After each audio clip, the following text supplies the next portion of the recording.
जय जय राम कृष्ण हरि जय जय राम कृष्ण हरि जय जय राम कृष्ण हरि जय जय राम कृष्ण हरि जय जय राम कृष्ण हरि जय जय राम कृष्ण हरि।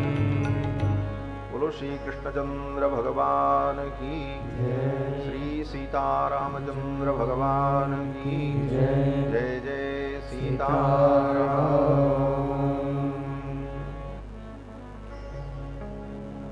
परमाध्यक्ष अनंत कोटि ब्रह्मांड नायक सर्वेश्वरेश्वर भक्तवांछा कल्पतरु भगवान श्री सीतारामचंद्र जी, भगवान की कथा के रसिक श्रोता आंजनेय श्री हनुमंतलाल जी महाराज, मंच पर विराजमान परम श्रद्धेय श्री नागाजी महाराज, हनुमानगढ़ी श्री हरिदास जी महाराज एवं भगवत भजन परायण संत वृंद, भक्त वृंद, दूर दूर से आए हुए श्रद्धालु श्रोता बंधुओं, आस्था चैनल के माध्यम से सुदूर तक विष्णु पुराण की इस मंगलमयी कथा को श्रवण करने वाले समस्त सुधी श्रोता बंधुओं, हमारे आस्था चैनल के प्रमुख कार्यकर्ता श्री जयेश मकवाना जी, जिनके विषय में पूज्य महाराज श्री ने कहा ही कि एक बार कहने पर कैसा भी व्यस्त शेड्यूल क्यों न हो, कहीं न कहीं से समय निकाल करके कोई न कोई व्यवस्था कर देते हैं। तो हमारे समस्त श्रोता बंधुओं, भगवान की मंगलमयी कृपा के फलस्वरूप पवित्र श्री अवध धाम में विराजमान होकर विष्णु पुराण की मंगलमयी कथा को हम सभी लोग श्रवण कर रहे हैं। अवध धाम की अपूर्व महिमा है। ये धाम भगवान का स्वरूप, यहां एक क्षण निवास करने का फल करोड़ों कल्प काशी में वास करने का जो फल है वो फल है। कोटि कल्प काशी बसे मथुरा कल्प हजार, एक निमिष सरयू बसे तुले न तुलसी। ऐसी अयोध्यापुरी में हम विराजमान होकर कालक्षेप कर रहे हैं, अपने समय को सार्थक कर रहे हैं। ये भगवान की मंगलमयी कृपा है। भगवान की कथा मुझे भाव से भर देती है और भगवान की कथा को सुनकर के जब हमारा हृदय भाव से भर जाता है तो हम भव सागर में डूबने से बच जाते हैं। ऐसे तो अत्यधिक चीज भर दी जाए और वजन बढ़ जाए तो वजनी वस्तु डूब जाती है, लेकिन कथा सुन सुन करके हमारा हृदय भाव से अगर भर जाए तो फिर हम डूब नहीं सकते, हम पार हो जाएंगे। यही विशेषता है। ये कथा हमें भाव से भर देती है और जब हमारा हृदय भाव से भर जाता है तो भव सागर से हम सहज पार हो जाते हैं। श्री गोस्वामी जी महाराज कहते हैं कि भव सागर चह पार जो पावा, राम कथा ताकह दृढ़ नाव। भगवान की कथा ऐसी दृढ़ नौका है जो जीव को संसार सागर से पार कर देती है। श्री पराशर जी महाराज मैत्रेय जी को भगवान की मंगलमयी कथा श्रवण करा रहे हैं। कल के प्रसंग में आपने अनेक अद्भुत चरित्र श्रवण किए। इसके बाद मनु जी के पवित्र वंश का वर्णन करते हुए प्रियव्रत के वंश का वर्णन, मनु जी के पुत्र प्रियव्रत के वंश का वर्णन किया। प्रियव्रत जी महाराज अपने रथ के पहिए से पृथ्वी के 7 विभाग किए और उन रथ के पहिए से किए गए जो विभाग थे, गड्ढे थे, उसमें जो पानी भर गया वही 7 समुद्र हो गया। सप्तद्वीपा बसुमती, और उन खात के कारण जो पृथ्वी का विभाग हुआ वही 7 द्वीप। यहां पर भी विष्णु पुराण में पराशर महर्षि ने मैत्रेय जी को सप्तद्वीपा बसुमती का वर्णन किया, अनेक राजाओं के वंश का वर्णन किया। और इसी प्रसंग में श्री पराशर महर्षि ने नरक का भी वर्णन करके सुनाया, जैसे भागवत जी में नरक का वर्णन सुनाने के पश्चात मैत्रेय जी के पूछने पर पराशर जी कहते हैं, मैत्रेय जी ने पूछा कि इन पापों के परिणाम स्वरूप व्यक्ति को नरक में जाना पड़ता है, तो नरक से बचने का उपाय क्या है? तो पराशर जी ने कहा, एक उपाय है कि प्रायश्चित्त कर लो, पापों का हम प्रायश्चित्त कर लें। और प्रायश्चित्त का विधान स्मृतियों में भरा पड़ा है। प्रायश्चित्तान्य शेषाणी तमः तपः कर्मांतकानि वै यानि तेषाम अशेषाणाम कृष्णानुस्मरणम परम। पराशर जी कहते हैं कि शास्त्रों में जितने पाप के प्रायश्चित्त कहे गए हैं कि अमुक पाप हो जाने पर यह प्रायश्चित्त कर लिया जाए, अमुक पाप हो जाने पर यह प्रायश्चित्त किया जाए, ऐसा किया जाए तो पाप से मुक्ति होती है, वो सब प्रायश्चित्त हैं। लेकिन भगवान का स्मरण ऐसा प्रायश्चित्त है कि भगवान का स्मरण करने से जीव के संपूर्ण पाप नष्ट हो जाते हैं।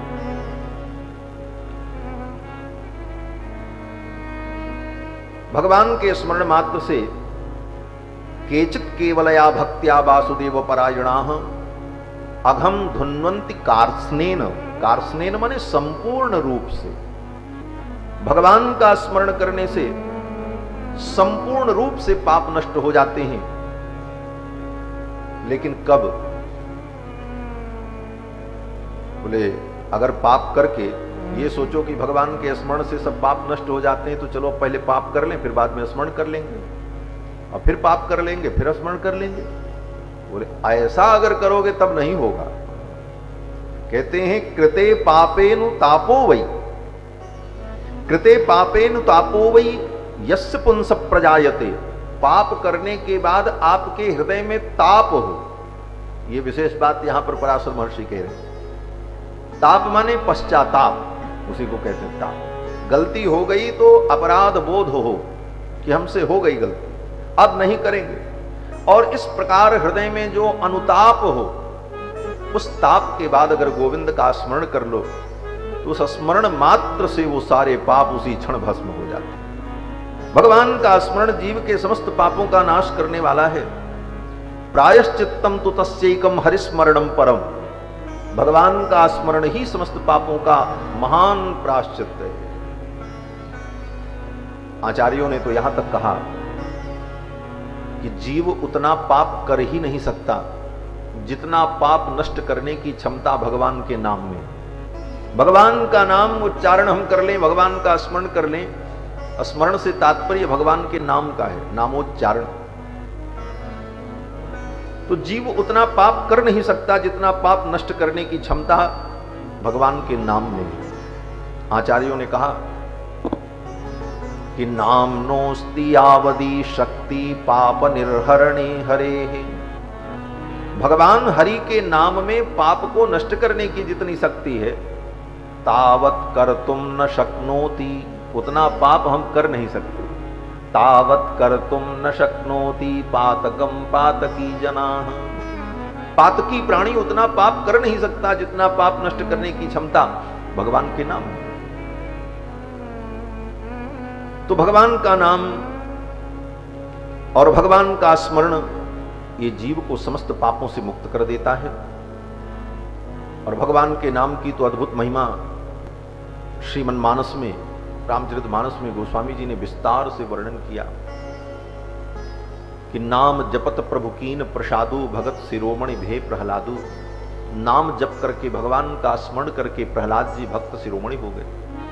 ध्रुव सगलानि जप्यों हरि नाऊ पायों अचल अनुपम ठाऊं।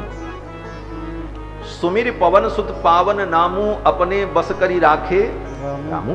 भगवान का नाम स्मरण करके हनुमान जी ने भगवान को अपने वश में कर लिया। और इतना कहते कहते अंत में गोस्वामी जी ने कहा कि कहूं कहां लगी नाम बड़ाई और राम न सकहि नाम गुण गाई। भगवान के नाम की मैं कितनी महिमा कहूं, स्वयं भगवान भी उसका गान नहीं कर सकते। भगवान भी नाम की महिमा का वर्णन करें, फिर भी नाम की महिमा का वर्णन पूरा नहीं कर सकते। और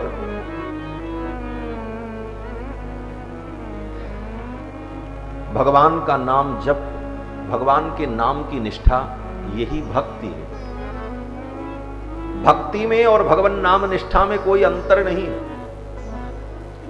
जिस भक्ति को हम आप ढूंढते हैं उस भक्ति का रूप क्या है? श्री गोस्वामी जी महाराज के चिंतन के अनुसार अगर विचार करें तो गोस्वामी जी महाराज कहते हैं कि वर्षा ऋतु रघुपति भगत और तुलसी साल सुदास, और गोस्वामी जी महाराज कहते हैं कि भगवान की भक्ति क्या है? बोले वर्षा ऋतु।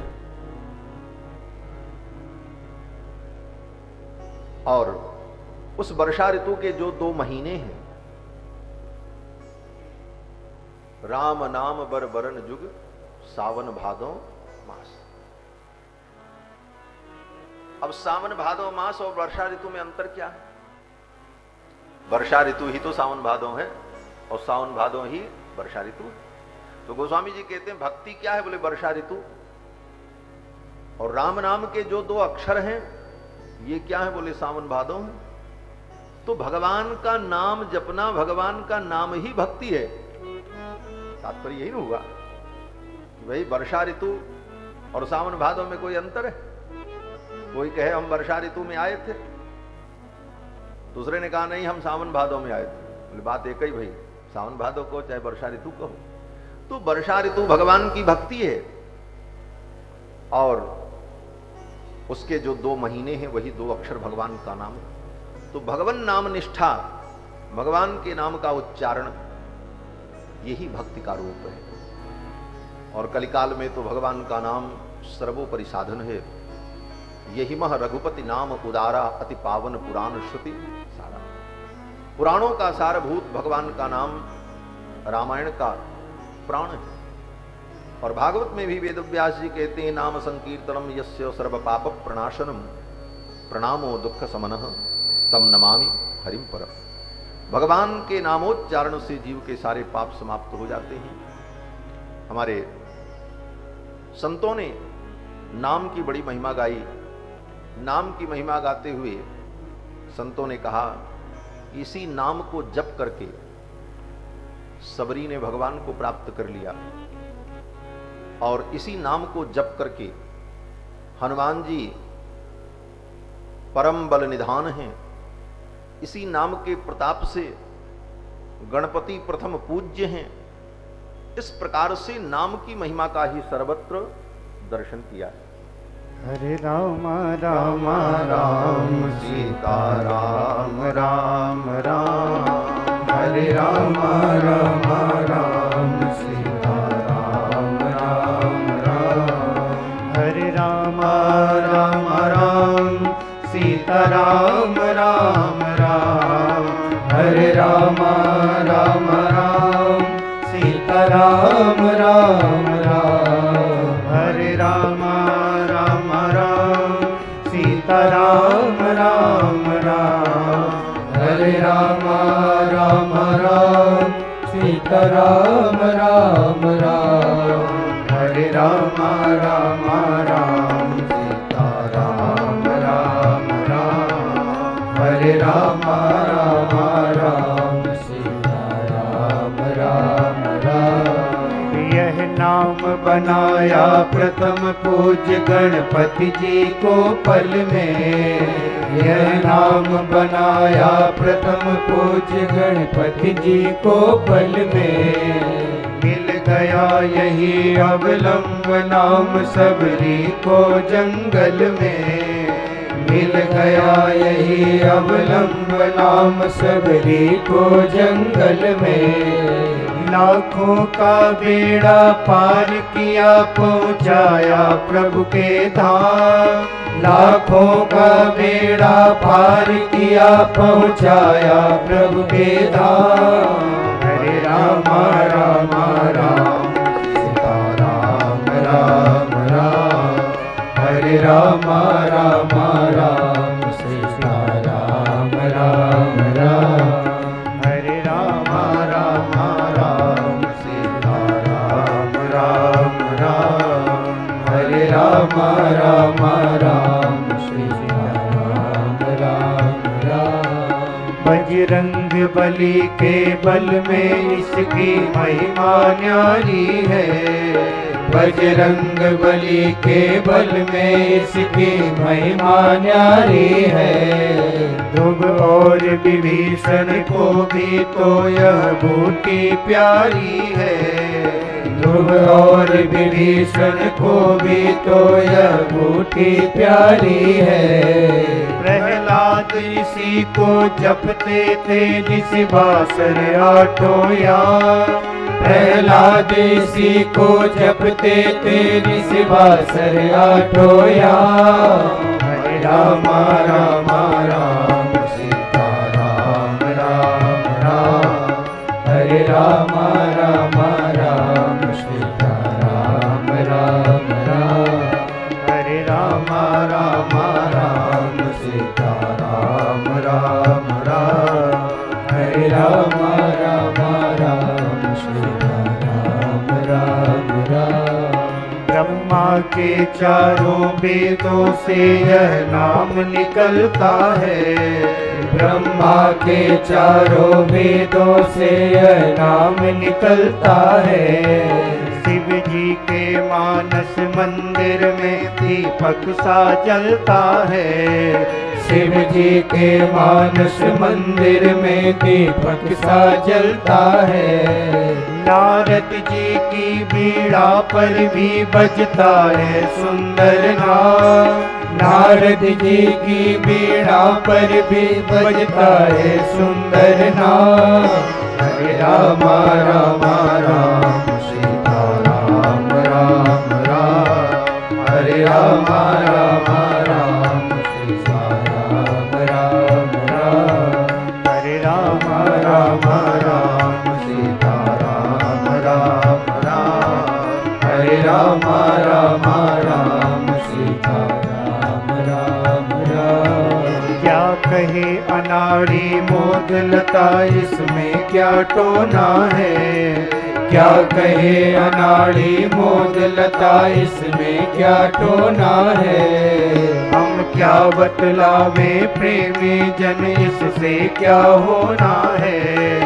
हम क्या बतलावे प्रेमी जन इससे क्या होना है। हम क्या बतलावे प्रेमी जन इससे क्या होना है। हम क्या बतलावे प्रेमी जन इससे क्या होना है। जप करके देखो श्रद्धा से होवेगा पूर्ण काम। जप करके देखो श्रद्धा से होवेगा पूर्ण काम।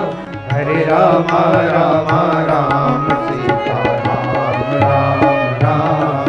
हरे राम राम राम सीता राम राम राम। हरे राम राम राम सीता राम राम राम। हरे राम राम राम सीता राम राम राम। हरे राम राम राम सीता राम राम राम। हरे राम राम राम सीता राम राम राम। हरे राम राम राम सीता राम राम राम। हरे राम राम राम सीता राम राम राम। हरे राम राम राम सीता राम राम राम। हरे राम राम राम सीता राम राम राम। हरे राम राम राम सीता राम राम राम। सीता राम राम राम। बोलो श्री सीताराम नाम महाराज की जय। श्री मोदलता जी मिथिला के बड़े रसिक संत हुए। मोदलता जी महाराज कहते हैं, क्या कहे अनाड़ी मोदलता, इसमें क्या टोना है। भगवान के नाम में क्या टोना है। टोना माने शक्ति, अलौकिक शक्ति को ही कहते, माने जो दिखाई न पड़े लेकिन काम कर जाए, वो ऐसी शक्ति। तो इस भगवान के नाम में क्या टोना है, इसको कोई बता नहीं सकता। आगे की पंक्ति में कहते हैं कि जप करके देखो श्रद्धा से तो होवेगा पूर्ण काम। भगवान के नाम का जप हम श्रद्धा से करें। लेकिन थोड़ी सी बात इसमें मैं अपनी तरफ से मिला दूं कि भगवान के नाम का जप श्रद्धा से हो, ये बहुत अच्छी बात है। लेकिन अगर श्रद्धा से न भी हुआ तब भी भगवान का नाम अपना काम करता है। श्रद्धा तो होनी ही चाहिए, लेकिन अगर श्रद्धा नहीं है फिर भी ये नाम अपना काम करता है। हाँ, दंभहु कलि नाम तुलसी शोक सागर शोक। श्री गोस्वामी जी महाराज कहते हैं कि भगवान का नाम अगर दंभ पूर्वक भी लिया जाए तो ये कल्याण कर देता है। दंभ क्या है? बोले एकांत में बैठकर एक भी माला नहीं जपते, और जब 2-4 लोग आ जाएं तो लेकर के माला वाला बैठ के लोग जाने बड़ा भजन कर रहे हैं। यही दंभ है। दंभ का मतलब दिखावा। अगर भगवान का नाम हम दिखावा के लिए भी जपते हैं तब भी ये नाम कल्याण कर देगा। शंभु सिखवन रसनहु नित राम नाम ही बोल। गोस्वामी जी महाराज कहते हैं कि राम नाम बोलो, निकले भगवान का नाम। दंभहु कलि नाम तुलसी शोक सागर शोक। दंभ पूर्वक भी भगवान का नाम लिया जाए तो हमारे जीवन का शोक का सागर, पाप सूख जाता है, नष्ट हो जाता है। और इसी बात को मानस में गोस्वामी जी ने कहा, भाय कुभाय अनख आलस हो। भाय कुभाय अनख आलस हो। भाय कुभाय अनख आलस हो। नाम जपत मंगल दिस दसहु। नाम जपत मंगल दिस दसहु। नाम जपत मंगल दिस दसहु। नाम जपत मंगल दिस दसहु। भाय कुभाय अनग आलस हो। भाय कुभाय अनग आलस हो। भाय कुभाय अनग आलस हो। भाय कुभाय अनग। भाव से कुभाव से कैसे भी जपो, भगवान का नाम कल्याण करता है। चाहे जैसे भगवान का नाम उच्चरित हो। लोग समस्या बताते महाराज जप करते हैं लेकिन मन नहीं लगता। गोस्वामी जी ने पहले कह दिया मन लगे न लगे लेकिन करो। बोले महाराज मन भटक जाता है, ध्यान नहीं होता। बोले कुछ न हो, जप होता रहे, शब्द निकलता रहे बस। भाय कुभाय अनथ आलसहु नाम जपत मंगल दिशि। कैसे भी भगवान का नाम मुख से उच्चरित हो। और नाम की महिमा यहां पर नरक वर्णन के पश्चात पराशर जी ने किया, और भागवत में भी नरक वर्णन के पश्चात ही सुखदेव जी ने अजामिल की कथा के माध्यम से नाम की महिमा बताई। वहां भी अजामिल ने भाव से नाम थोड़ी लिया था, अपने बेटे को बुलाया था, नारायण बचाओ, और नारायण नाम भगवान का कल्याण कर दिया। इस प्रसंग पर श्री विश्वनाथ चक्रवर्ती पाद, जो कि भागवत के टीकाकार विद्वान महापुरुष हैं, उन्होंने बड़ा विचार किया कि भाई अजामिल का उद्धार भगवान के नाम से हुआ, और बाद में अजामिल ने जाकर के उत्तराखंड में नाम जप खूब किया। जब उसे सद्बुद्धि प्राप्त हो गई तो पाप का नाश कितने बार नाम जप करने से हुआ।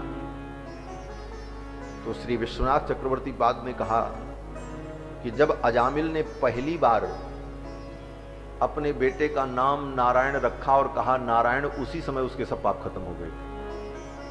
एक ही बार, पहली बार में एक ही नाम, एक बार नाम लिया, एक बार नाम ले वो भी पावन हो जाता है। श्री गोस्वामी जी महाराज कहते हैं कि भगवान का नाम एक बार भी अगर ले ले व्यक्ति तो वह पवित्र हो जाता है। बोले तो फिर बाद में लेने की जरूरत क्या है?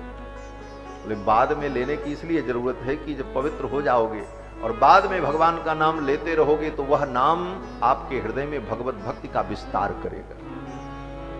चक्रवर्ती पाद ने यही कहा कि एक बार भगवान का नाम लेने से अजामिल का कल्याण हो गया, बाकी जो नाम उसने बाद में लिया है वो नाम उसकी भक्ति और उसके हृदय में भगवत प्रेम को उत्पन्न करने का कारण बना। पाप के नाश के लिए तो भगवान का नाम एक बार ही उच्चारण पर्याप्त था, इतनी महिमा है नाम। लेकिन ये जीव का दुर्भाग्य कि विश्वास नहीं होता। महाराज ऐसे कैसे एक बार राम कह दे बस हो गया काम? बोले हाँ हो तो जाता है लेकिन विश्वास करना पड़ेगा। और विश्वास होता क्यों नहीं? आचार्य जन कहते हैं कि स्वल्प पुण्यवताम राजन विश्वासो नैव जायते। जिसके जीवन में पुण्य की कमी होती है उसको विश्वास नहीं होता, और विश्वास हो जाए तो एक बार राम कहने मात्र से जीव का कल्याण हो जाता है। नाम की ऐसी अद्भुत महिमा। और इसी प्रसंग में एक बात और कहें कि भगवान के किसी भी नाम को कभी छोटा बड़ा नहीं समझना चाहिए। सब नाम बराबर कल्याण करने वाले हैं।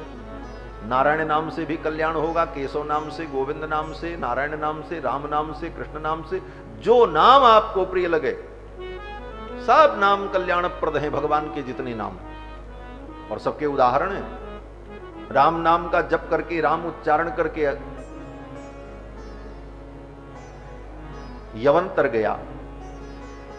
अरे और तो और उल्टा नाम उच्चारण करके वाल्मीकि जैसे व्यक्ति महात्मा बन गए। नारायण नाम उच्चारण करके अजामिल तर गया। राम राम कह करके सुज्ञे को पढ़ाती रही गणिका, वो गणिका तर गई। तो भगवान के सभी नाम बराबर हैं। ऐसा नहीं कि यही नाम जपें तो कल्याण हो। जो नाम तुमको प्रिय लगे, सब नाम एक समान हैं, उसमें कोई अंतर नहीं। बोले महाराज पुराणों में तो बड़ा विभिन्न प्रकार से बातें लिखी हैं। बोले क्या लिखी हैं? बोले पुराणों में ऐसा भी लिखा है कि 1000 बार नारायण नाम का उच्चारण करे तो जितना फल होता है एक बार हरि कहने से हो जाता है। फिर यह भी लिखा है कि 1000 भगवान विष्णु का नाम लेने से जो फल होता है एक बार राम कह दे तो फल हो जाता है। कहते ना राम नाम बरानने सहस्त्र नाम तत्तुल्यम है? तो इसका क्या मतलब है? बोले ये कि इसका मतलब केवल इतना है कि भगवान के नाम में तुम्हारी निष्ठा बढ़ जाए। किसी भी प्रकार भगवान के नाम में तुम्हारी निष्ठा बढ़े, ये तात्पर्य है। वहां कम ज्यादा का कोई मतलब नहीं है, सब बराबर है। वो तो केवल समझाने का ढंग है। बोले जैसे, इसका उदाहरण ये है कि चिंतामणि सहस्रेषु कल्प वृक्षायुतेषु च कामधेनुरनंतेषु जथैको सर्वकामदः। स्वर्ग में 3 वस्तुएं बड़ी विलक्षण हैं, कामधेनु, कल्प वृक्ष और चिंतामणि। इन 3 चीजों के कारण स्वर्ग जो है अन्य लोकों से, अन्य जीवों के निवास स्थल से कहीं श्रेष्ठ माना जाता है।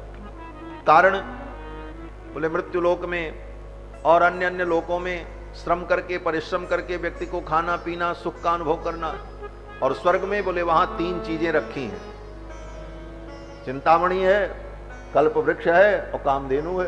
कुछ करने की जरूरत नहीं। 3 में से किसी के पास जाओ, चिंतामणि के पास चले जाओ और कहो हे चिंतामणि हमारे अमुक चिंतित वस्तु को तुम दे दो, तो जो चिंतन करो मिल जाए, कुछ करने की जरूरत ही नहीं। कामधेनु के पास चले जाओ, जो कामना करो वो मिल जाए। कल्प वृक्ष के सामने जाकर के जो कल्पना करो वो वस्तु मिल जाए। इस प्रकार कल्प वृक्ष, कामधेनु और चिंतामणि ये कामनाओं को पूरी करती है। अब कोई व्यक्ति एक चिंतामणि पा जाए और एक व्यक्ति 100 चिंतामणि पा जाए और दोनों लेके बैठे, एक व्यक्ति 100 चिंतामणि का बिस्तर लगा करके उसी बैठ जाए और जिसके पास एक ही चिंतामणि है वो एक चिंतामणि हाथ में लेकर के बैठे, और दोनों सोचें कि हमारी इच्छा पूरी हो, तो दोनों की पूरी होगी। वो एक चिंतामणि भी वही काम करेगी और 100 चिंतामणि भी वही काम करेगी, उसमें कोई अंतर नहीं। चिंतामणि सहस्रेषु और कल्प वृक्षायुतेषु च। एक अयुत 10,000 कल्प वृक्ष के जंगल में खड़ा होकर के कोई व्यक्ति अपनी कल्पना करे, उसकी कल्पना पूरी होगी, और एक कल्प वृक्ष के नीचे खड़ा होकर के जो कल्पना करे वो भी पूरी हो जाए। तो एक 10,000 कल्प वृक्ष बराबर एक कल्प वृक्ष, और एक कल्प वृक्ष बराबर 10,000 कल्प वृक्ष, अंतर कोई नहीं। उसी प्रकार जो शास्त्रों में कहा कि ये नाम 10,000 नाम के बराबर, ये नाम 50,000 नाम के बराबर, बात सब मिला करके बराबर ही है, कोई नाम कम ज्यादा नहीं। चिंतामणि सहस्रेषु कल्प वृक्षायुतेषु च कामधेनुरनंतेषु जथैको सर्वकामदः।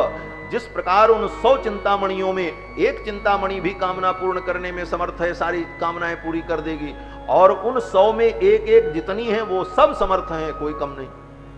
उसी प्रकार भगवान के सभी नाम नित्य, दिव्य और मंगलमय हैं। किसी भी नाम का आश्रय व्यक्ति को लेना चाहिए। और इस कलिकाल में भगवान का नाम सर्वोपरि साधन है, और नाम लेने के लिए न कोई नियम है न कोई बंधन है। चाहे जब चलते फिरते, उठते बैठते, खाते पीते, जब नाम याद आ जाए। और भगवान का स्मरण, यस्य स्मरण मात्रेण जन्म संसार बंधनात् विमुच्यते नमस्तस्मै विष्णवे प्रभु विष्णवे। भगवान के नामोच्चारण से, भगवान के स्मरण से जीव के सारे पाप नष्ट हो जाते हैं और वो परम पवित्र होकर भगवत चरणानुरागी हो जाता है। ये सब वर्णन पराशर महर्षि ने मैत्रेय जी को सुनाया। इसके बाद आगे भगवान की आराधना कैसे की जाती है इसका वर्णन किया है। श्री विष्णु पुराण के तृतीय अंश में भगवान की आराधना का विधान क्या है इसका वर्णन करते हैं। मैत्रेय जी ने पूछा कि भगवान देव संसार विजिगीषुभिः समाख्या ही जगन्नाथो विष्णुराराध्यते यथा। मैत्रेय जी कहते हैं कि हे भगवान देवः, जो देवाधिदेव हैं भगवान विष्णु, उनको प्राप्त करने के लिए संसार विजिगीषु भी, संसार को जीत कर संसार से मुक्त होने की कामना रखने वाले प्राणी किस प्रकार उनकी आराधना करें। समाख्या ही जगन्नाथो विष्णुराराध्यते यथा। हे भगवान, आप ये वर्णन करें कि किस प्रकार भगवान विष्णु की आराधना की जाए, उनकी आराधना का विधान क्या है। तो पराशर जी कहते हैं, पराशर जी एक उपाख्यान सुनाते हैं। पराशर जी कहते हैं कि महर्षि औरव ने जो वृत्तांत सुनाया था, उन औरव का वृत्तांत मैं आपको सुना रहा हूं। पराशर जी कहते हैं कि भौमं मनोरथम स्वर्गम स्वर्गे रम्यम च यत्पदम प्राप्नोत्याराधिते विष्णु निर्वाणमपि चोत्तमम्। भगवान विष्णु की आराधना से, यहां विष्णु की आराधना का मतलब केवल आप ये मत समझना कि शंख चक्र गदा पद्म धारण करने वाले भगवान विष्णु का ही पूजन भजन। भगवान विष्णु ही राम हैं, वही कृष्ण हैं, वही नरसिंह हैं, वही वामन हैं, कोई अंतर नहीं। इसीलिए राम उपासक, कृष्ण उपासक, नरसिंह के उपासक सभी वैष्णव कहलाते हैं और सभी ऊर्ध्वपुंड और तुलसी धारण करते हैं। तो भगवान के किसी भी रूप में आपकी निष्ठा हो, वो विष्णु रूप ही है, क्योंकि सब भगवान विष्णु के रूप, और ये सब रूप भी नित्य हैं। ऐसा नहीं है कि राम जी का अवतार नहीं हुआ था, उसके पहले राम रूप नहीं था। त्रेता में राम जी का अवतार हुआ, उसके पहले राम नाम नहीं था, या राम जी की लीला नहीं थी, बोले उसके पहले भी थी। क्यों? बोले सब नित्य है। ये सब लीला भगवान की नित्य लीलाएं हैं। त्रेता में राम जी का अवतार हुआ और सतयुग में प्रहलाद जी ने भगवान श्री राम के नाम का जप किया है, लिखा है पोथी में। प्रहलाद जी राम नाम ही जपते थे। राम नाम जपताम कुतो भयम।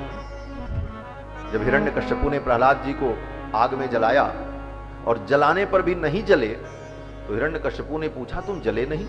इतनी प्रचंड ज्वाला में भी तुम्हें आंच नहीं लगी? तो प्रहलाद जी ने हंसते हुए यही कहा कि राम नाम जपताम कुतो भयम। जो राम नाम का जप करता है उसको क्या भय? पश्यतात मम गात्र सन्निधौ पावकोपि सलिलायते धुना। हे पिताजी देखो, मेरे शरीर के सन्निकट आकर के ये अग्नि भी सलिल के समान, जल के समान शीतल हो गई। भगवान के नाम का ये प्रताप। हनुमान जी महाराज के पूंछ में भी जब आग लगी, राक्षसों ने आग लगाई, तो हनुमान जी महाराज को बड़ी चिंता भई, अब क्या होगा। लेकिन इधर श्री जानकी जी को जब राक्षसियों ने बताया कि हनुमान जी के पूंछ में राक्षसों ने आग लगा दी, जो बानर आया था आपसे मिल करके गया, उसकी पूंछ में राक्षसों ने आग लगा दिया और उसको बांध करके बाजा बजाते हुए, कोलाहल करते हुए उसे लेकर के चौराहे चौराहे घुमा रहे हैं। हनुमान जी को उसे बांध करके घुमा रहे थे पूंछ में आग लगाकर। श्री जानकी जी ने जब सुना तो जानकी जी व्याकुल हुई और भगवान का नाम स्मरण करके, भगवान का स्मरण करके जानकी जी ने कहा, हे प्रभु शीतो भव हनुमतः, हनुमान की पूंछ शीतल हो जाए। और इतना संकल्प करते ही हनुमान जी की पूंछ में शीतलता आ गई। हनुमान जी को बड़ा आश्चर्य हुआ, इतनी प्रचंड अग्नि और हमें कुछ पता ही नहीं चल रहा। भगवान के नाम का प्रताप, भगवान की महिमा को हनुमान जी ने अनुभव किया और फिर हनुमान जी ने सोचा अब कुछ यज्ञ करना चाहिए। अग्नि देवता की स्थापना करो तो अग्नि को कुछ खिलाना पड़ता है। लिखा है शास्त्रों में कि अग्नि को अगर किसी उपयोग में लाना है तो पहले उनको कुछ खिलाओ, नहीं तो तुमको खा जाएंगे। इसीलिए घर में परंपरा थी, माताएं जब भोजन बनाती चूल्हे पर तो पहली रोटी चूल्हे के अंदर डाली जाती। छोटी सी बना करके चूल्हे में क्यों डालते हैं? बोले अग्नि देवता को देना पड़ता है। महर्षि वाल्मीकि लिखते हैं कि अस्य संतर्पणम न्यायम, हनुमान जी ने यही विचार किया कि अस्य संतर्पणम न्यायम, जब अग्नि हमारी पूंछ में प्रतिष्ठित हो गई तो अब इनका तर्पण करना चाहिए, इनको कुछ खिलाना चाहिए, बिना खाए कैसे रहेंगे। इसीलिए माताएं घर में भोजन बनाती तो पहली रोटी चूल्हा में डाल देती थी। हम लोगों ने देखा छोटी सी रोटी पहले बने और उसको बना करके इतनी बड़ी चूल्हे में डाले, फिर दोबारा एक रोटी इतनी बड़ी बने, बोले वो गाय के लिए निकाल के अलग रखी जाए, उसके बाद तब बने, और अंत में जो बच जाए उससे फिर एक रोटी बना करके वो कौए के लिए और कुत्ते के लिए बलि के रूप में देने के लिए। ये सब हमारी वैदिक परंपराएं थी। आज नफासत में, आधुनिकता की होड़ में हम अपनी परंपराओं को भूलते जा रहे हैं और ये परंपराएं हमारे जीवन से चली जाएंगी तो हमारा स्वरूप नहीं बचेगा। इसलिए बंधुओं, अपनी सनातन वैदिक परंपरा के स्वरूप को बचाए रखो। भले उसका रहस्य तुम्हें समझ में ना आवे, ऋषियों ने, मुनियों ने बहुत शोध करके, चिंतन करके तब सारे विधान बनाए हैं। अगर आपको नहीं समझ में आता फिर भी उसको करते रहो, छोड़ो मत, उसके पीछे रीजन मत ढूंढो, कारण क्या है, करते रहो। एक महात्मा कहते थे ऋषियों ने ये सब विधान बनाया, और ऋषि किसको कहते हैं? तो अपने ढंग से अर्थ करते थे, ऋषि का मतलब जो रिसर्च करे उसका नाम ऋषि। तो ऋषियों ने बड़ा रिसर्च किया है और तब सब लिखा है, इसलिए इन विधानों का पालन करना चाहिए। तो मैं निवेदन कर रहा था कि भगवान के नाम का जप प्रहलाद जी ने, राम नाम का जप सतयुग में किया, तो राम नाम, भगवान का नाम, भगवान की लीला, ये सब नित्य हैं। जितने रूप हैं, जितना नाम है, सब नित्य है। इसीलिए विष्णु सहस्त्र नाम में भगवान के सब नाम आते हैं। रामो विरामो विरजो मार्गो नेयो नयो नयः, ये सब राम जी के नाम हैं। 16 नाम राम जी के विष्णु सहस्त्र नाम में श्री पितामह ने उच्चारण किया है।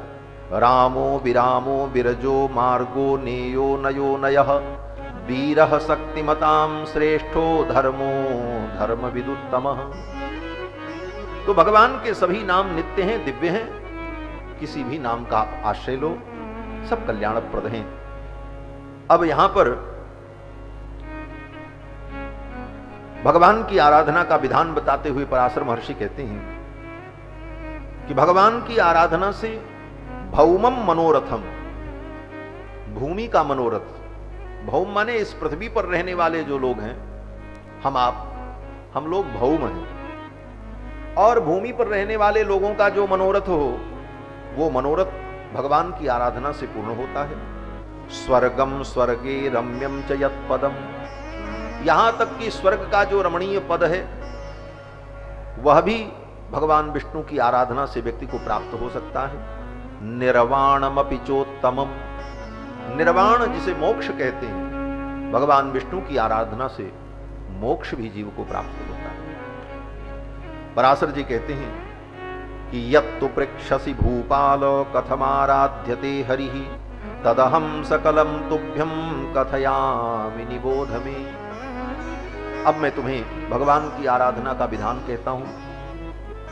और पराशर जी ने कहा कि भगवान की आराधना के लिए सबसे पहले व्यक्ति को अपने वर्णाश्रम धर्म का पालन करना चाहिए। पहला श्लोक यही कहा है पराशर महर्षि। ये बड़ी फैक्ट बात है, बहुत जरूरी बात है और बहुत ही महत्वपूर्ण है, लेकिन इसी बात पर आज समाज ध्यान नहीं देता।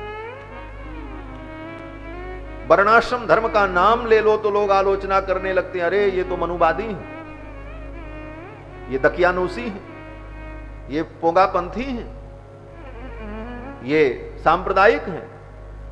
आजकल सांप्रदायिक शब्द भी बड़ा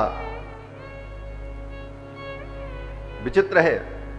सांप्रदायिक शब्द आजकल बड़े निंदित अर्थ में प्रयोग होता है। लोग कहते हैं महाराज ये सांप्रदायिक लोग हैं, सांप्रदायिकों को समाप्त करो।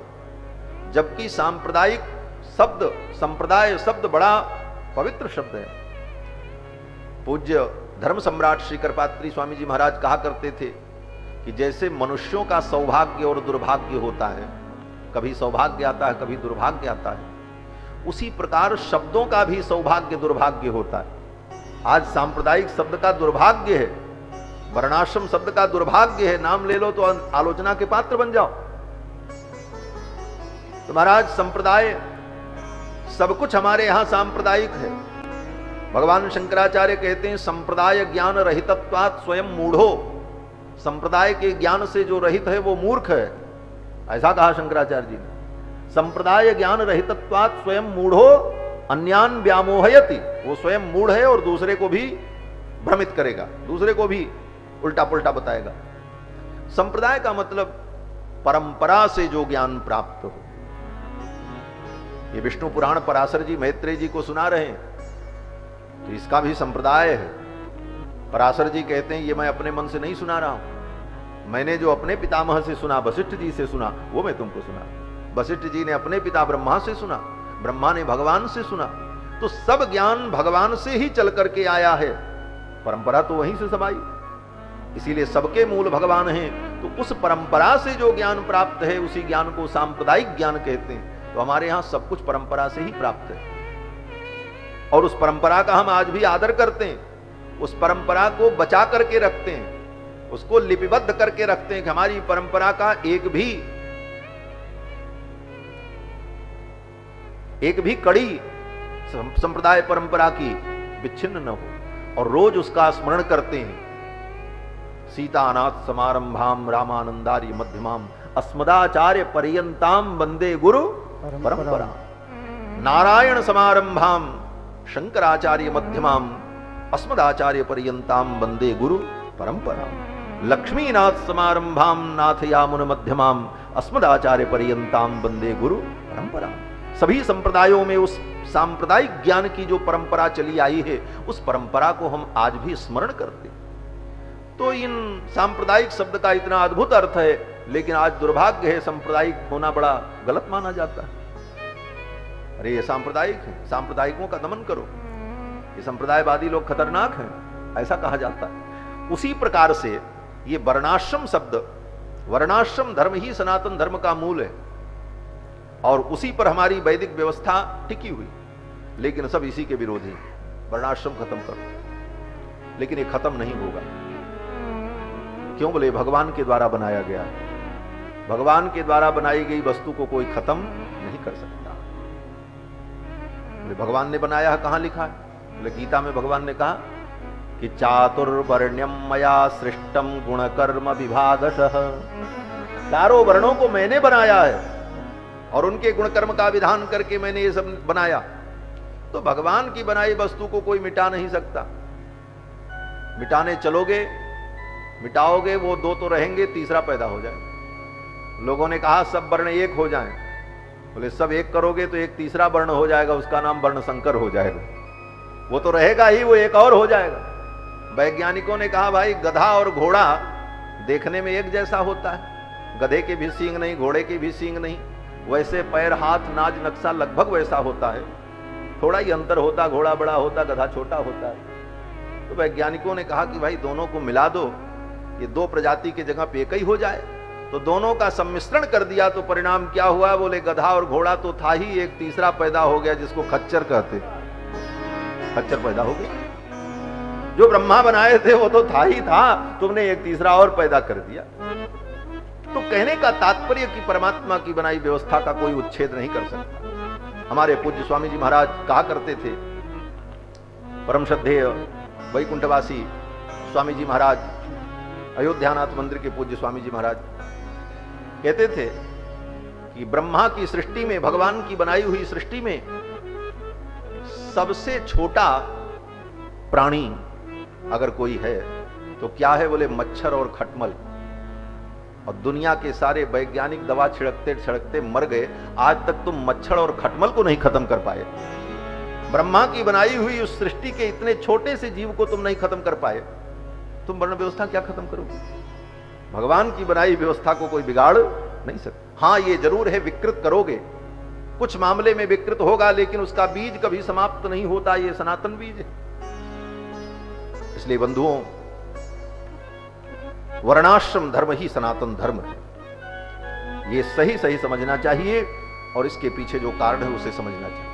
पूर्वाग्रह से रहित होकर, ईर्ष्या द्वेष के भाव से ऊपर उठकर जब तत्व की दृष्टि से विचार करोगे तब इसका रहस्य समझ में आएगा। पराशर महर्षि कहते हैं कि वर्णाश्रमाचारवता पुरुषेण परः पुमान् विष्णुराराध्यते पंथा नान्यत् तत्तोष कारणम्। विष्णु पुराण के तृतीय अंश के 8वें अध्याय के 9वें श्लोक में पराशर महर्षि कहते हैं कि वर्णाश्रमाचारवता, जो व्यक्ति वर्णाश्रम धर्म का अपने जीवन में पालन करता है, उसका आचरण करता है, उस पुरुष के द्वारा विष्णु आराध्यते, उसी के द्वारा भगवान की आराधना ठीक ठीक होती है, वही भगवान की आराधना कर पाता है। नान्यत् तत्तोष कारणम, इसके अलावा भगवान की आराधना को, भगवान को प्रसन्न करने का दूसरा कोई साधन नहीं। ब्राह्मण क्षत्रियो वैश्य शूद्रश्च पृथ्वीपते स्वधर्म तत्परो विष्णुर आराधयति नान्यथा। चारों वर्ण के लोग अपने अपने वर्ण के अनुसार भगवान की आराधना करते हैं, तभी उनको भगवान की प्राप्ति होती है। और ये तब होगा जब हम शास्त्र की इस आज्ञा का अपने जीवन में कट्टरता से पालन करें। ये सब बताते हुए वर्णाश्रम धर्म का वर्णन श्री महर्षि पराशर ने किया और वर्णाश्रम के द्वारा ही भगवान की आराधना सफल होती है, ये बताया। जितने महापुरुष हुए सब ने अपने अपने वर्ण धर्म का पालन करते हुए ही भगवान को प्राप्त किया है, और जिसने अपने वर्ण धर्म को छोड़ा उसके ऊपर भगवान प्रसन्न नहीं हुए। इसके बाद पराशर महर्षि ने विष्णु पुराण में श्राद्ध कर्म का बड़े विस्तार से वर्णन किया है। जहां पर वर्णाश्रम धर्म का वर्णन किया, इसी प्रसंग में श्राद्ध कर्म का बड़े विस्तार से वर्णन किया है। पितरों के निमित्त किए जाने वाले कर्म। देखो, भगवान की कथा त्रिवेणी है ना, और इस त्रिवेणी में जैसे प्रयाग की त्रिवेणी में गंगा जमुना सरस्वती तीन धाराएं मिलती हैं तब त्रिवेणी बनती है। वेणी माने चोटी। माताएं अपने बाल को जो गूंथती हैं पहले तीन हिस्सा करती हैं, फिर तीनों को ऐसे ऐसे ऐसे करके मिला दिया तो चोटी बन जाती है। उसी चोटी को संस्कृत में वेणी कहते हैं। और वेणी तीन से बनती है। केश के तीन भाग करो तो वो वेणी बन जाती है। और केश कहां से पैदा होते हैं? बोले सिर से। और सिर से ही विचार उत्पन्न होते हैं। मस्तिष्क में ही सारे विचार उत्पन्न होते हैं। उन विचारों की जो श्रृंखला है, मस्तिष्क से उत्पन्न होने वाले जो विचार हैं, उनको तीन भागों में विभक्त कर दो। वो तीन प्रकार के विचार क्या हैं? बोले कर्म, ज्ञान, भक्ति। और यही तीनों को मिला करके बट दिया गया तो वही बन गई चोटी, वही त्रिवेणी। और भगवान की कथा जो है, संत समाज रूपी प्रयाग में बहने वाली ये त्रिवेणी कथा भगवान की जो है, हरिहर कथा विराजत वेणी। और त्रिवेणी में गंगा कौन, जमुना कौन, सरस्वती कौन? गोस्वामी जी कहते हैं भगवान की जो कथा है यही गंगा है। भगवान की कथा गंगा है। और भगवान की कथा के बीच बीच में जो ज्ञान का निरूपण है, आत्मा क्या है, परमात्मा क्या है, माया क्या है, आत्मा का स्वरूप क्या है, ये जो विवेचन है ज्ञान का, यही सरस्वती है। और बीच बीच में जो कर्म का निरूपण है, हमें कौन सा कर्म कैसे करना चाहिए, यही जमुना है। कर्म कथा रविनंदनी बरनी, कर्म कथा जो है ये रविनंदनी जमुना है, और भगवान की कथा गंगा है। और सरसई ब्रह्म विचार विचारा, सरस्वती कौन है? बोले ब्रह्म विचार ज्ञान। तो कर्म ज्ञान भक्ति और इसी का समन्वय, इन तीनों का समूह यही कथा है। इसीलिए पुराणों में भी बीच बीच में कर्म का वर्णन आता है, वर्णाश्रम धर्म का वर्णन आता है, श्राद्धादि कर्म का वर्णन आता है। और यहां पर इस प्रसंग में विष्णु पुराण में श्राद्ध की बड़ी महिमा का वर्णन किया कि व्यक्ति को मानव जीवन में रहकर कर्मों को करते हुए अपने पितरों का श्राद्ध भी समय पर करना चाहिए। और जो व्यक्ति अपने पितरों का श्राद्ध नहीं करता, उसके पितर उसका खून पीते हैं, ये लिखा है। उसका वंश नहीं चलता, आगे चल करके पितृदोष लोग कहते हैं हो जाता है। पितरों का पूजन न हो, श्राद्ध न हो तो पितृदोष होता है, वंश वृद्धि नहीं होती। और पितर उसे शाप देते। वैष्णव लोग कहते हैं, भक्त लोग कहते हैं, हम तो राम जी के शरणागत हो गए, अब क्या करने की जरूरत है? बोले राम जी के हम शरणागत हैं, फिर भी शास्त्र के आचरण को जीवन में अपनाना चाहिए। और भावना यही रखनी चाहिए कि इस श्राद्ध के द्वारा हम भगवान की ही आराधना करें, क्योंकि सब में भगवान ही तो है।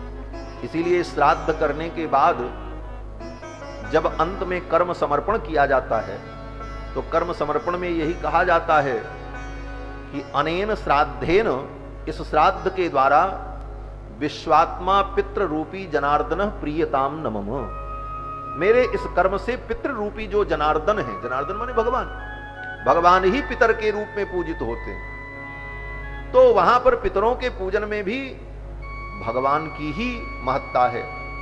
पितरों का श्राद्ध करते समय भी भगवत बुद्धि से श्राद्ध करना, तो कोई अनन्यता में, वैष्णवता में बाधा नहीं, और करना चाहिए। स्वयं भगवान राम ने किया, यहां तक कि गृद्धराज जटायु का श्राद्ध कर्म विधि पूर्वक किया।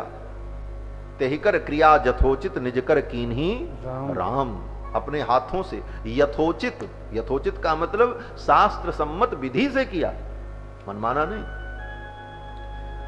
श्राद्ध का वर्णन करते हुए कहते हैं कि वैशाख मासस्य च या तृतीया, 4 तिथियों का बड़ा महत्व बताया विष्णु पुराण में। वैशाख के शुक्ल पक्ष की तृतीया, और नौम्यम यसौ कार्तिक शुक्ल पक्षे, कार्तिक के शुक्ल पक्ष की नौमी अक्षय नौमी, और नभस्य मासस्य च कृष्ण पक्ष त्रयोदशी पंचदशी च माघे। नभस्य भादों के कृष्ण पक्ष की त्रयोदशी, और माघ मास की अमावस्या, मौनी अमावस्या, अक्षय तृतीया, अक्षय नवमी, और भादों के कृष्ण पक्ष की त्रयोदशी, और माघ मास की अमावस्या। ये 4 तिथियां ऐसी पवित्र हैं कि इन तिथियों में जो अपने पितरों का श्राद्ध करता है, उसके पितर अक्षय तृप्ति को प्राप्त करते हैं। इसकी महिमा बताई। इसके बाद कहते हैं कि कदाचित माघ के महीने में अमावस्या के दिन शतभिषा नक्षत्र आ जाए, तो उस दिन अगर श्राद्ध कर दे पितरों के लिए, तो कई हजार वर्ष के लिए पितर तृप्त हो जाते। ये सब बताया, श्राद्ध की बड़ी महिमा बताई। और इसी प्रसंग में श्राद्ध की महिमा का वर्णन करते हुए कहते हैं कि पितर लोग गीत गाते हैं। पितरों के एक गीत का वर्णन है यहां पर। पितर लोग क्या गीत गाते हैं? बोले पितृलोक में बैठे हुए पितर लोग गीत गाते हैं और आपस में बात करते हैं। क्या बात करते हैं? बोले परस्पर कहते हैं कि हमारे वंश में जो उत्पन्न हुआ है ये हमारे लिए श्राद्ध करेगा और वित्त का संकोच छोड़कर, कंजूसी छोड़कर मुक्त हस्त से ये श्राद्ध करेगा, यह कह करके प्रसन्न होते हैं, गाते हैं। फिर पितर कहते हैं कि अगर इतना भी न कर सके तो कम पैसे में भी अगर ये मेरे लिए श्राद्ध करेगा तो हमें प्रसन्नता होगी। फिर दूसरे पितर कहते हैं अगर इतना भी न कर सके तो इन तिथियों पर, श्राद्ध की तिथियों पर अगर ब्राह्मण को बुला करके भोजन भी करा देगा तो हम प्रसन्न हो जाएंगे। इस प्रकार सब पितर आपस में बात करते हैं महाराज। फिर पितर कहते हैं कि इतना भी नहीं कर सके तो श्राद्ध की तिथि में, श्राद्ध के दिन यतः कुतश्चित संप्राप्य गोभ्यो वापि गवान्हिकम, अगर ये कुछ नहीं कर सकता, इतना विपन्न है, गरीब है, इसके पास कुछ नहीं है श्राद्ध करने के लिए, तो ये मेरे वंश में उत्पन्न होने वाला बालक अगर 4 मुट्ठी घास भी ले जाकर के गाय को खिला देगा श्राद्ध के दिन तो पितर प्रसन्न हो जाए। पितर तो कहते हैं इतना ही तुम कर लो। अगर पिता की तिथि में, इन श्राद्ध की तिथियों में इस भाव से कुछ नहीं कर सकते तो 4 मुट्ठी घास ले जाकर के गाय को खिला दो। अंतिम गीत की पंक्ति गाते हुए पितर यही कहते हैं, अभावे प्रीणयन्नस्मात् श्रद्धा युक्त प्रदास्यति, मेरी प्रीति के लिए श्रद्धा से युक्त होकर अगर गाय को 4 मुट्ठी चारा भी दे देता है ले जाकर के तो हम उससे प्रसन्न हो जाते हैं। इस प्रकार पितरों की प्रसन्नता का वर्णन किया और श्राद्ध की महिमा का वर्णन किया। इसी प्रसंग में श्राद्ध में क्या क्या नहीं करना चाहिए इसका भी वर्णन किया। श्राद्ध में भैंस के दूध का नहीं प्रयोग करना चाहिए, ये पहला नियम है। ऊष्मांडम महिषी क्षीरम, पितरों के निमित्त अगर आप कोई कर्म कर रहे हो, भंडारा कर रहे हो, भोज कर रहे हो तो उसमें भैंस के दूध का प्रयोग नहीं होना चाहिए, गाय के दूध का प्रयोग। भैंस का दूध देख करके पितर भाग जाते हैं, नाराज हो जाते हैं। चलो कूष्मांडम, और कूष्मांड माने कोहड़ा, कोहड़ा की सब्जी अगर बनाए पितरों के श्राद्ध में भोजन कराने के लिए तो पितर असंतुष्ट हो। और श्राद्ध में कुम्हार के द्वारा बनाए हुए मिट्टी के पात्र का प्रयोग नहीं करना चाहिए। बाकी पूजा के लिए कुम्हार के बनाए हुए मिट्टी के पात्र पवित्र माने गए, लेकिन कुम्हार के द्वारा बनाए हुए मिट्टी के पात्र में जो पकाए गए हों उस पात्र में पितरों के लिए काम करने का निषेध किया गया। और सबसे बड़ी बात, ये सब तो नियम ब्राह्मण लोग बताते ही हैं, श्राद्ध के लिए ये विशेष नियम यहां पर विष्णु पुराण में कहा है कि जब श्राद्ध हो तो एकांत में होना चाहिए। श्राद्ध हो रहा हो और उस श्राद्ध पर कुत्ते की दृष्टि पड़ रही है, कुक्कुट की दृष्टि पड़ रही है, तो वह श्राद्ध अपवित्र हो जाता है। जहां श्राद्ध करे वहां कुत्ता बिल्ली नहीं रहना चाहिए। आजकल घर घर में कुत्ता बिल्ली है, इसीलिए देवता पितरों को कोई आहुति नहीं मिलती, सब पूजा व्यर्थ हो जाती है। ये सब लिखा है स्मृतियों में। जिसके घर में कुत्ता पाला जाता है, जिसके घर में मुर्गा मुर्गी पाला जाता है, उसके घर में देवता और पितर आहुति और हव्य को नहीं ग्रहण करते। यहां तक लिखा है कि कोई ब्राह्मण यज्ञोपवीत संस्कार होने के बाद अगर कुत्ते का स्पर्श हो जाए और वो स्नान किए बिना भोजन कर ले तो इंद्र खुश हो जाते हैं। क्यों? बोले कोई ब्राह्मण, कोई क्षत्रिय दो वर्णों के लिए बात कही गई, ब्राह्मण और क्षत्रिय के लिए, कि ब्राह्मण क्षत्रिय का यज्ञोपवीत संस्कार हो चुका हो और इसके बाद उसके लिए जो शास्त्रीय नियम है उन नियमों का वो पालन करता हो। कदाचित कुत्ते का स्पर्श हो जाए तो कुत्ते का स्पर्श होने पर स्नान कर लेने से व्यक्ति पवित्र हो जाता है। सचैल स्नान माचरेत, कपड़े के सहित स्नान करना विधान है। लेकिन अगर उसने प्रमादवश स्नान नहीं किया और भोजन कर लिया, पानी पी लिया, बोले तो इंद्र खुश हो जाते हैं। क्यों खुश हो जाते हैं? बोले इंद्र सोचते हैं अब ये चाहे 100 अश्वमेध यज्ञ करे फिर भी ये स्वर्ग का राजा नहीं बन सकता। वो निश्चिंत हो जाते हैं, बोले अब ये 100 अश्वमेध भी करेगा तो स्वर्ग इसे नहीं मिलेगा, इसलिए खुश हो जाते हैं। इसलिए नहीं खुश हो जाते कि कुत्ता छू करके पानी पी लिया। आप कहोगे महाराज जीव में सब में भगवान है, मानता हूं सब में भगवान है, उसके अंदर भी भगवान है। अगर कुत्ते को आप कुत्ते पे दया करनी चाहिए, रोटी दे दो, दरवाजे पर रहे और जगह रहे, बीमार हो जाए तो उसकी दवा भी कर दो, उसको घाव हो जाए, चोट हो जाए तो जाकर के पट्टी दवा करो, फिर आकर के सब कपड़े के सहित स्नान करके शुद्ध हो जाओ। जीव भाव से उसकी सेवा कर्तव्य है, कर देना चाहिए। लेकिन वो बिस्तर पे बैठे, रसोई घर में जाए, तुम्हारी गाड़ी में बैठे, तुम्हारी गोद में बैठे, बोले ये धर्म नहीं है। सबकी मर्यादा है।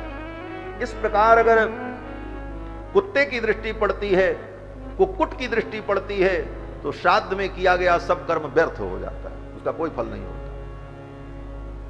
लोग दिन भर कुत्ता छूते हैं, मंदिर में जाते हैं दर्शन करने, कोई फल नहीं होगा, सब बेकार। इसलिए बंधुओं, ये पाश्चात्य संस्कृति से बाहर निकलो। ये कुत्ता बिल्ली पालना, ये घर के अंदर रखना, ये सनातन धर्म की मर्यादा है। श्री पराशर महर्षि कहते हैं कि श्राद्ध हो रहा हो और उस श्राद्ध पर अपविद्ध की दृष्टि पड़ जाए।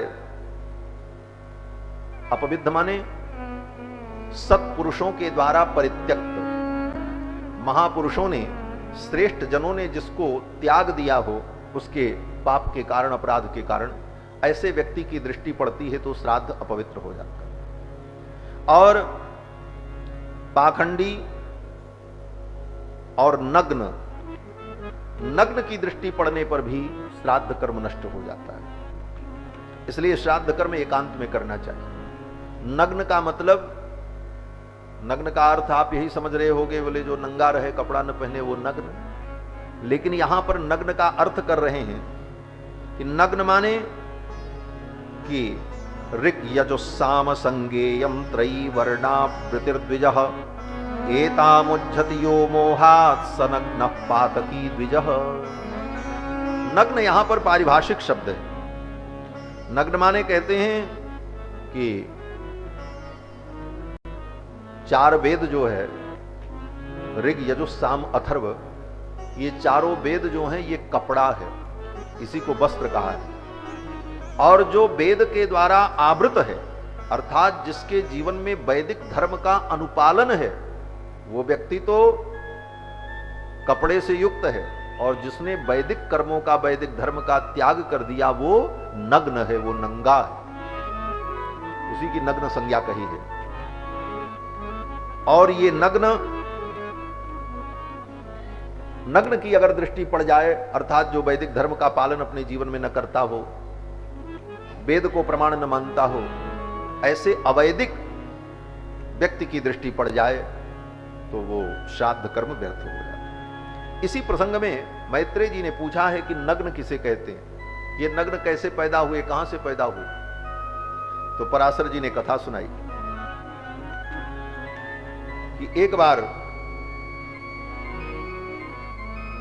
देवता और दैत्यों में जब युद्ध हुआ तो दैत्य बड़े पराक्रमी, दैत्य में सबसे बड़ी विशेषता कि वो बड़े पुरुषार्थी होते हैं और बड़े गुरु भक्त, और शास्त्र के संपूर्ण नियम को बड़ी कट्टरता से पालन करते थे, कोई नियम न छोड़े। इस कारण से वो अजेय हो गए, सबको जीत लें, देवता भी उनसे परेशान हो।